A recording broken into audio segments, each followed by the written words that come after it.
কিন্তু একত্রিত হয়ে গেছে, একদম দুধ দিয়ে গোসল করে পবিত্র হয়ে যাচ্ছে তিনি। আমরা সরাসরি দেখাচ্ছি, দর্শক সরাসরি দেখাচ্ছি, দেখতে পাচ্ছেন একজন আর্জেন্টিনার সাপোর্টার দুধ দিয়ে গোসল করে ইরানের পক্ষ নিচ্ছেন। মুসলিম বিশ্ব এই বিশ্বকাপ জিতে যায়, সেই প্রত্যাশায় তিনি কিন্তু ইরানের সাপোর্ট নিলেন। দেখাচ্ছি, দেখতে পাচ্ছেন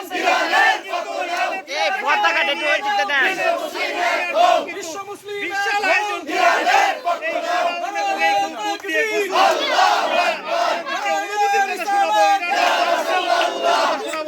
দেখতে পাচ্ছেন ইরানের সাপোর্টার তাকে দুধ দিয়ে গোসল করে বরণ করে নিচ্ছেন, দুধ দিয়ে গোসল করে তাকে বরণ করে নিচ্ছেন এবং তিনিও প্রতিজ্ঞাবদ্ধ হয়েছেন তিনি যতদিন বেঁচে থাকবেন এই ইসলামিক রাষ্ট্র ছাড়া অন্য কোনো রাষ্ট্রে তিনি সাপোর্ট নেবেন না, তিনি ইরানের পক্ষে সারা জীবন থাকবেন।